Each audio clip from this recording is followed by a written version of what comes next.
안녕하세요. 식강 시작해 보도록 하겠습니다. 식강에서는 아까 앞에서도 얘기했듯이 가주 is를 쓴 다음에 투부정사를 쓸까요? 동명사를 뒤로 넘길까요? 확실히 확인해 볼 필요가 있을 것 같고, 그 다음에 가주 is를 우리가 왜 배울까요? 도대체 앞에서부터 무슨 문법을 배워왔길래 우리가 이까지 오게 됐나요? 그 전체적인 흐름을 한번 확인해 보는 시간이 됩니다. 문장 하나 쓸게요. 아까 앞에서 쓴 거 to find 그거 말고 다른 거 써볼게요. 똑같은 문장 구조를 가지되 전혀 다른 뜻을 가진 걸 써보도록 할게요. to save. save가 뭐죠? 물론 구하다라는 뜻도 있는데 모으다, 저축하다, 저장하다 뭐 그런 뜻도 있어요. 이런 단어들은 나올 때마다 익혀주세요. to save. 돈, some money. 뭐 돈을 모으는 것은 돈을 저축하는 것은 to save some money. 미래를 위해서. for 이게 뭐뭇을 위해서요. 나중에 전치사 다 배우니까 지금은 나올 때마다 익혀주세요. for the future. 미래를 위해서 돈을 좀 모아두는 것은 is 아까도 important 썼으니까 지금도 important 할게요. is important. 중요합니다. 미래를 위해서 돈을 모으는 것은 돈을 좀 저축해 놓는 것은 중요합니다. 여기 어디서부터 어디까지가 우리가 흔히 말하는 문장의 시작을 알리는 첫 번째 단어 주어예요. 여기서부터 요까지죠, 그죠? 여기서부터 이까지네요. 왜요? 얘가 우리가 흔히 말하는 동사잖아요. 영어에서 동사는 문장에서 주로 두 번째 자리에 오거든요. 얘가 두 번째 자리에 있으니까 얘가 첫 번째 자리, 흔히 우리가 주어라고 말하는 거죠. 주어 길어요, 짧아요? 가분수라 그래도 이만저만 가분수가 아니에요. 문장의 끝인 두 단어밖에 안 되는데 주어가 이렇게 많죠, 그죠? 첫 번째 문제, 주어가 깁니다. 두 번째 뭘로 해결하나요? 그나마 얘를 줄여보기 위해서 투부정사가 가지고 있는 단점을 보완하기 위해서 무엇이 등장하나요?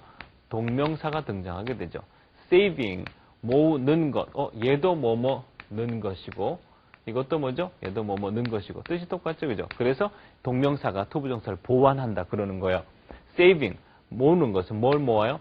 some, 약간의 돈을 모으는 것은 뭐를 위해서요? for, 미래를 위해서.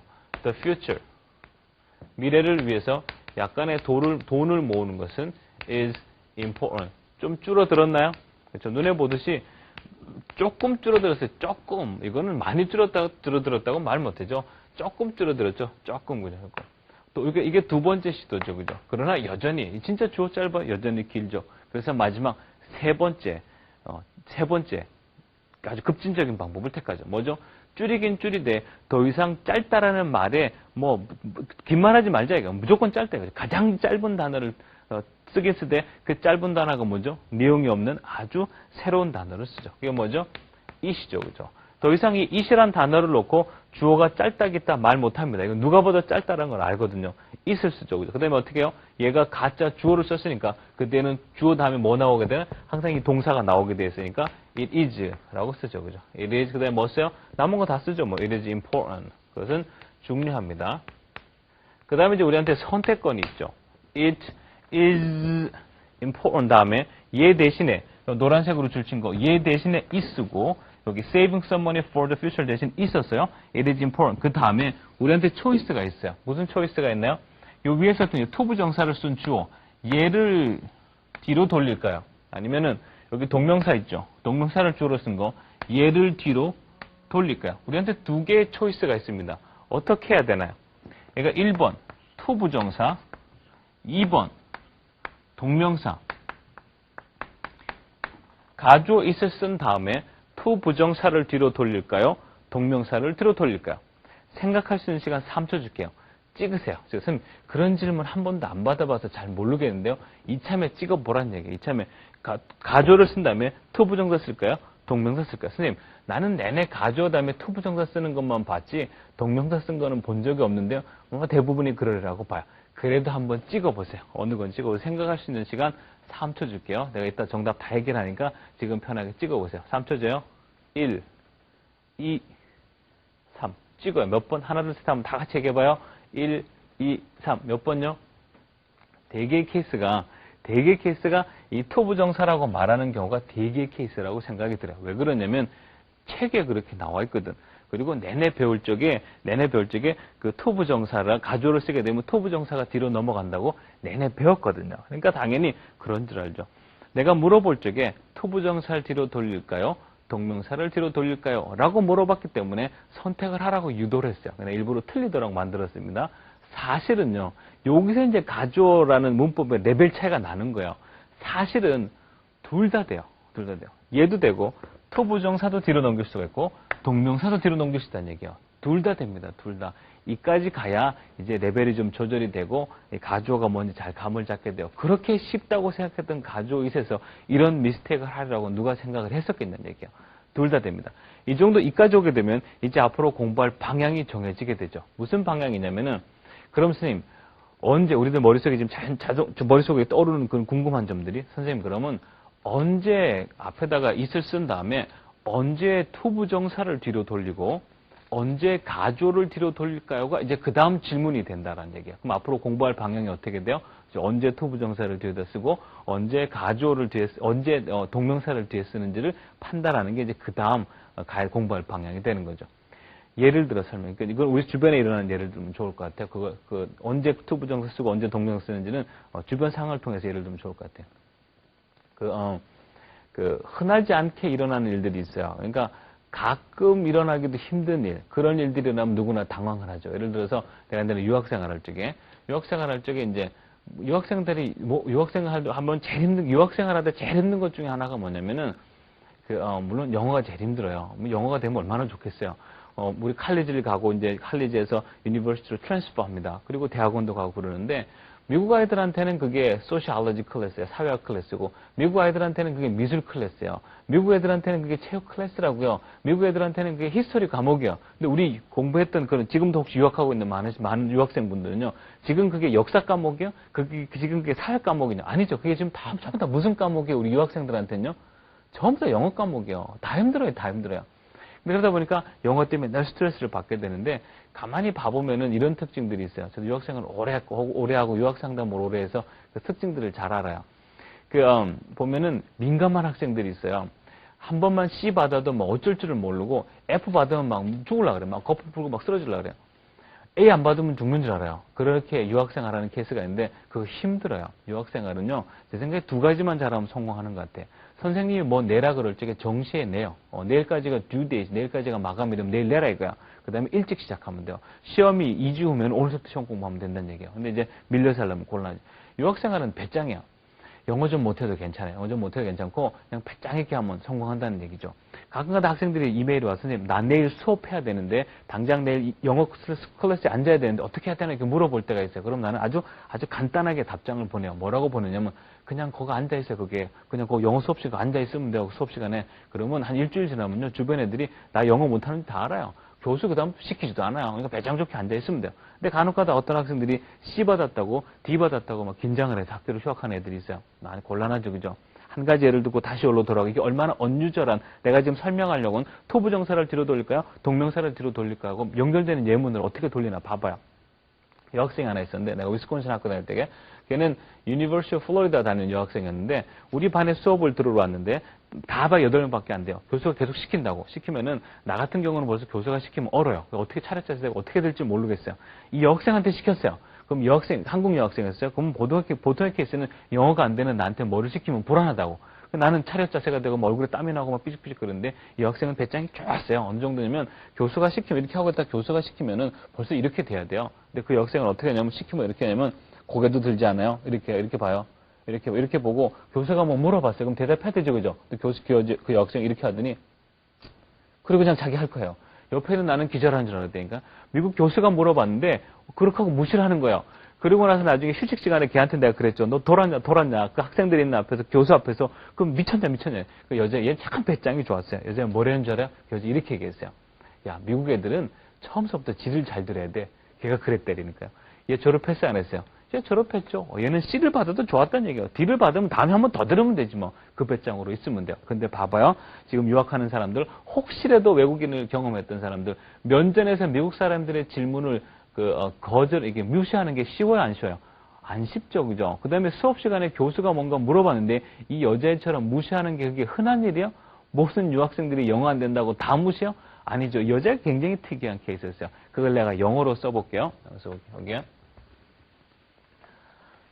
In the class, 교실 안에서요. 쓸게요.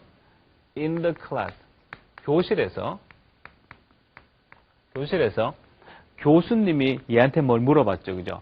the professor, 그 교수가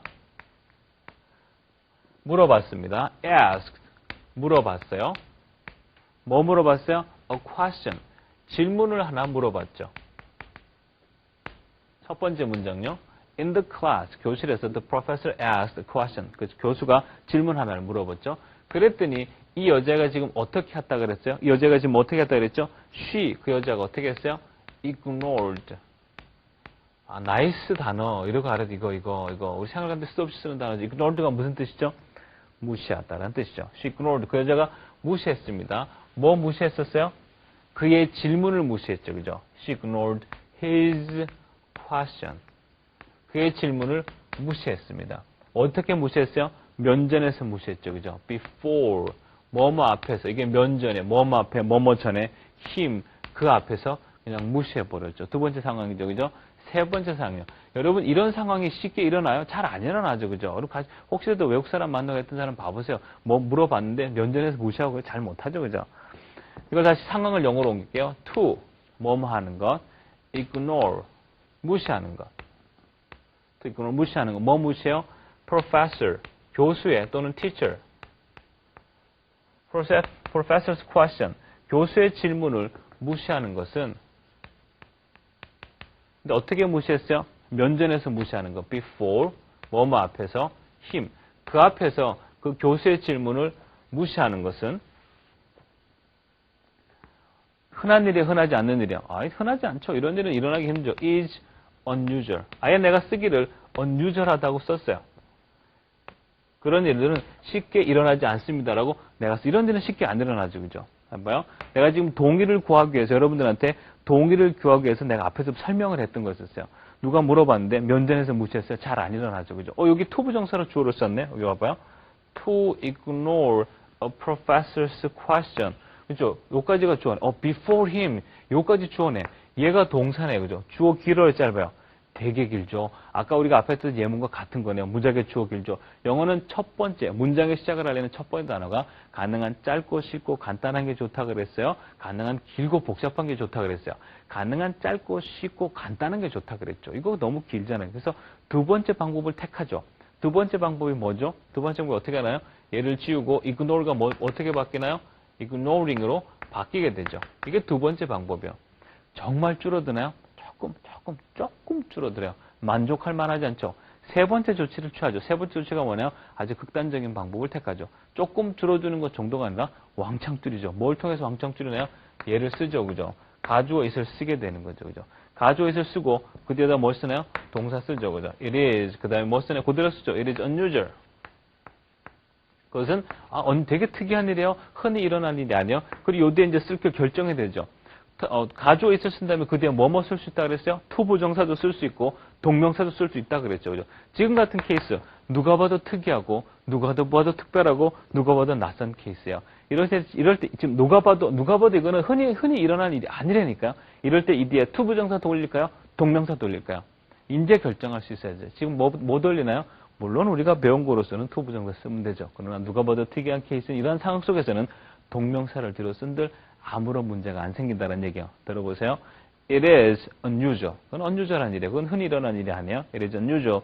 To ignore 대신에 it is unusual ignoring a professor's question before him이라고 쓰면 대단히 잘 쓴 글이라고 할 수가 있어요. 두 번째를 들어볼게요. 여러분 그 남자친구 또는 여자친구랑 사귀다 헤어져 본 적 있죠? 다 있어요. 나도 있고 뭐 다 헤어지는 거 다 있어요. 마음 아프죠? 그죠? 괜찮아요. 또 좋은 사람 또 만나요. 사귀다가 헤어져 본 적 있단 말이에요. 다시 만난 적 있어요? 혹시 다시 만났겠어요? 나도 없고. 다시 만난 적 있어요? 다시 여러 번 만나서 그건 문제가 있는 커플이고 다시 안 만나게 된다고. 근데 만일에 우연히 영화를 보러 갔는데 영화극장에서 만났어요. 영화극장에서 나는 새로운 남자친구라고 새로운 여자친구로 왔는데 옆에 앉았네. 그것도 2달 전에 헤어진 애가. 영화 보러 가서 그렇게 만난 적 있어요? 없지 그죠? 혹시 만났는데 영화 스토리도 우리랑 헤어진 거랑 비슷해. 그럼 얼마나 불편하겠어요. 내가 이걸 영어로 해볼게요. In the movie theater. 영화극장. 여러분 교환에 다 나와요. In the movie theater. 영화극장 안에서 I met. 내가 만났어요. 누구 만났어요? ex-boyfriend 또는 ex-girlfriend. 옛날 남자친구, 옛날 여자친구를 만났어요. 옛날 남자친구를 ex-boyfriend라 그래요. 옛날 여자친구를 ex-girlfriend라 그럽니다. 그러면 옛날 남자친구 뭐라 그래요? ex-boyfriend라 그래요. 옛날 여자친구를 뭐라 하죠? ex-girlfriend라고 그러죠. 그럼 옛날 남자친구 뭐래요? 순진하게 또 X가 또 그러지. 아니, 없어요. 그런 거 없어요. 트리플 X 없다는 얘기야. X까지는 봐줘요. 왜 그러냐면은 내가 뭐 남자친구를 사귀고 내가 여자친구를 사귀었는데 얘 X 보이프렌드까지 이해하겠대요. 얘 X 이해하겠대요. 나 만나기 전에 두 사람 더 만난 건 알겠는데 나 만나기 전에 세 사람 더 만났다 그러면 짜증나는 거예요. 그러다 보니까 X까지는 잘 없어요. 그래서 X까지만 있어요. 스피킹 때 쓸 수 있습니다. 그 다음에 라이팅 때는 X 하나 쓸 수 있어요. 그럼 라이팅, 정식의 라이팅에서는 X boyfriend, X girlfriend 쓸 수 있어요. 아직 XX는 안 됩니다. XX는 스피킹이 돼요.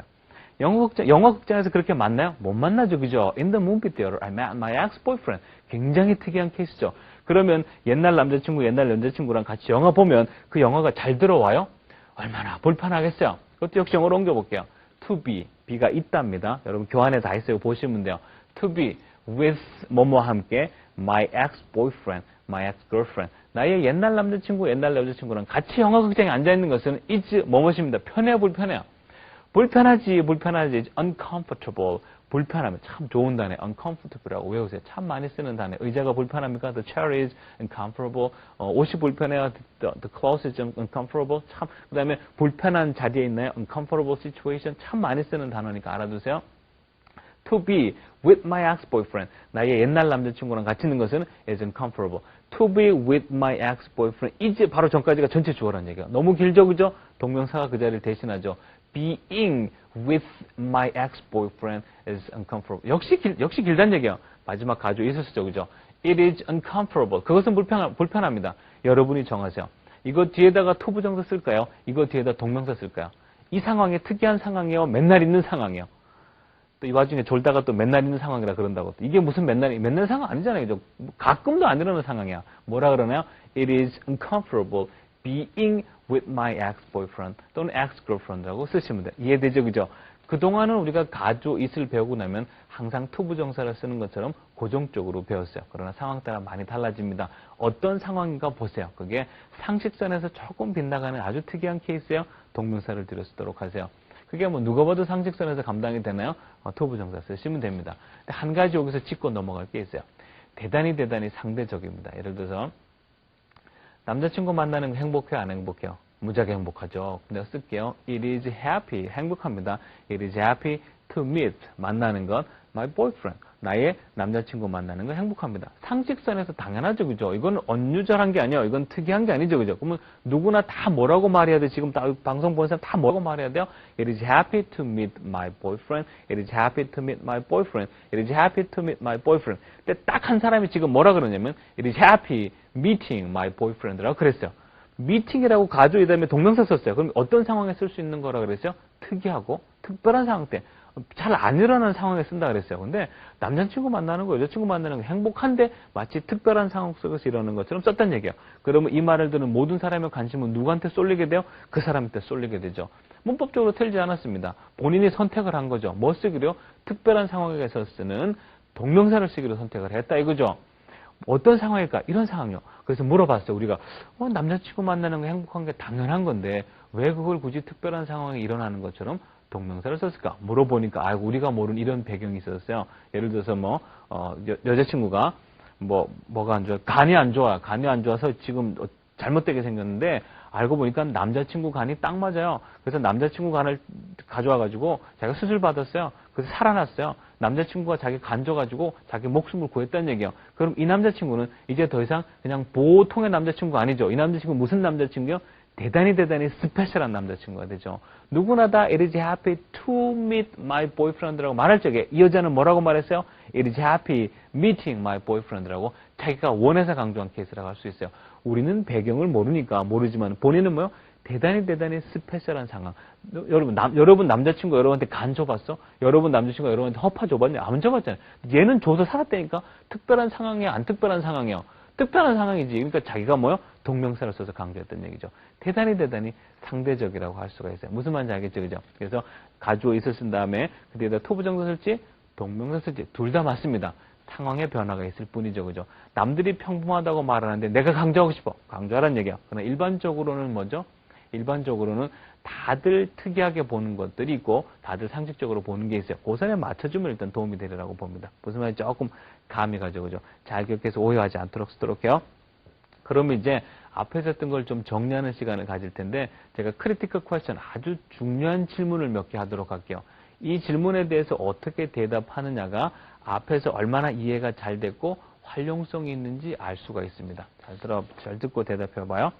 가짜 주어, 가주어로서 여기 it, 가짜 주어로서 되게 크게 써. 오늘 내내 하는 게 it, 이거 절대 잊어버리면 안 돼요. 가짜 주어로서 아마 여러분 혼자 리딩하다 공부하다 참 많이 들었을 거야. 스피킹에 대해서 상당히 많이 했습니다. 가주어로서 이 it을 쓰게 된 이유가 두 가지가 있죠. 가주어로서 it을 쓰게 된 이유 두 개. 왜 굳이 it이라는 단어를 선택을 했을까? 첫 번째 뭐죠? 뭐 짧다는 데서 별 의의가 없습니다. 대단히 짧죠. 그죠? 두 번째 어떤 이유가 있었냐? 얘는 문장 안에서 쓰면 마땅히 뭘로 해석해야 될지 뜻이 없어요. 아, 결정적으로 도움이 되죠. 그죠? 두 가지 이유죠. 그죠? 해석할 뜻이 없음, 짧음. 두 번째, 해석할 뜻이 없는 it이 주어로 써진 문장을 예로 들어보세요. 설득력이 있어야 되잖아요. it을 쓰면 it이 뜻이 없대요. 몇 개 듣는 그런 문장 쓴 게 몇 개 우리가 말할 수 있어야 되잖아요. 그죠? 뭐 있어요? 오늘 무슨 요일에? 오늘 월요일이라 그럴까요? It is Monday today. 오늘 it 뭐라고 해석해요? 뜻이 없죠. 그죠? 뜻이 없죠. 비 와요, 밖에. It's raining. It is raining. it 뭐라고 해석해요? 마땅히 해석할 뜻이 없죠. 그죠? 지금 3시야. It is 3 o'clock. 뭐라고 해석해요? 마땅히 해석할 뜻이 없죠. 그죠? 상당히 설득력이 있죠. 그 다음에 to 부정사와 동명사 중 가주어 it을 쓰고 뒤로 돌릴 수 있는 건 뭐예요? 라고 말하면 또 찍으면 안 돼요. 또 한쪽 모르면 안 되죠. 둘 다 된다 그랬죠. 그죠? to 부정사 뒤로 갑니다. 동명사 뒤로 가죠. to 부정사, 동명사 중 무엇을 택할지를 정하는 기준은 어디 있어요? 가주어 있었어. 뒤로 to 부정사 쓸까 동명사 쓸 거를 정할 때 기준이 뭐라 그랬어요? 상식선에서 보시면 돼요. 이게 특이한 케이스예요. 아, 누가 봐도 특이한 케이스. 야, 옛날 남자친구, 여자친구를 우연히 극장에서 만나서 영화를 봤어. 아, 되게 특이하죠, 그죠? 누가 봐도 특이한 케이스는 동명사를 뒤로 쓸 수가 있어요. 가주어 it을 쓰고 그 뒤에 to 부정사를 쓸지 동명사를 쓸지는 쓰는 사람이 바라보는 관점에 따라서 다를 수 있습니다. 그래요, 안 그래요? 그렇죠. 내가 앞에서 얘기했잖아요. 그 간 띄워주는 거 얘기했잖아요, 그죠? 충분히 본인의 시점에 따라 다를 수가 있습니다. 개인적인 차이가 있어요. 그러나 일반적으로는 상식선을 따르는 게 좋겠죠. 그 다음에 마지막 제가 3개의 질문을 할 텐데 앞에서부터 아주 저 1강서부터 해왔던 걸 전체적으로 정리되고 한 시야로 바라볼 수 있는 시야를 터주는 질문이에요. 잘 들어봐요. to 부정사가 없었더라면 동명사도 없었다. 그럴까요? 안 그럴까요? to 부정사가 없었더라면 동명사도 없었을 가능성이 큽니다. 그래요? 안 그래요? to 부정사는 단점 2가지가 있는데 썼다 그러면 주어가 무조건 길어지고 to 부정사는 전치사대에 못 씁니다. 그걸 보완하기 위해서 동명사가 생겼다. 결국 동명사 왜 생겼어요? to 부정사의 단점을 보완하려고 생겼죠. to 부정사가 없었더라면 동명사는 안 생겼겠죠. 그죠? 맞죠? 그죠? to 부정사가 없었더라면 동명사가 없었을 가능성이 굉장히 큽니다. 그 다음 두 번째 질문. to 부정사와 동명사가 없었어요. to 부정사도 없었고 동명사도 없었어. 그러면 가주어 it이 얘도 가주어 it 얘도 이것도 없었을 가능성이 큽니다. 그래요, 안 그래요? 당연하죠. to 부정사가 없었으면 가주어 it도 없었을 거고 to 부정사와 가주어 it이 to 부정사와 동명사가 없었으면 주어가 긴지 안 긴지 어떻게 아냐는 얘기예요. 단점이 있는지 없는지 어떻게 아냐 이거죠. to 부정사와 동명사는 주어가 깁니다. 그걸 보완하려고 뭐가 생겼어요? 가주어 it이 등장하게 된 거죠. 즉 to 부정사와 동명사가 없었더라면 가주어 it은 생기지 않았죠. 그죠? 마지막 이 3가지 문법 to 부정사, 동명사, 가주어 it은 하나의 패키지 문법이다. Yes or no. 그래 안 그래요? Yes. 내가 지금 무슨 설명하려고 그래요? 우리들 머릿속에 이렇게 들어가 있어요. to 부정사 열심히 공부했어. 챕터 5에서 열심히 공부했어요. 뭐 긴가민가 잘 모르겠어요. 동명사 넘어갔어요. 열심히 챕터 6에서 6과에서 열심히 공부했어요. 뭐 그냥 그런 대로 이해가 온 것 같아요. 그다음에 7과에 넘어가서 가주어 it배요. 우리들 머릿속에는 이 3개의 문법이 어떻게 들어가 있나요? 각자 다른 장소에 들어가 있어요. 각자 다른 과야, 다른 챕터에 들어가 있습니다. 별개의 문법으로 머릿속에 들어가 있다는 얘기예요. 그러니 뭐가 돼요? 영어를 쓰고 싶을 때 그 말이 안 나와요. to 부정사 대신에 금방 동명사를 대체시킬 수 있어야 되고 동명사와 to 부정사 대신에 금방 가주어 it을 돌릴 수 있어야 되는데 그게 안 된다는 얘기예요. 왜요? 머릿속에 따로따로 들어갔기 때문에 그래요. 앞으로 우리들 머릿속에 이 3개의 문법은 따로따로 넣지 마세요. to 부정사, 동명사, 가주어 it은 한 장소에서 일어나는 패키지 문법입니다. 마치 동전의 앞뒷면 같다라는 얘기예요. to 부정사는 무너졌어요. 동명사 다 무너졌어요. 토부정사, 동명사 무너졌어요. 가주의 쫑 났어요. 모른다는 얘기죠. 토부정사를 막 잡아당겨. 확 잡아당겨. 그러면 뭐 나와요? 동명사가 따라 나오기 시작하죠. 계속 잡아당겨서 그럼 뭐 나오나요? 가주에서 밖으로 쑥 빠진다는 얘기죠.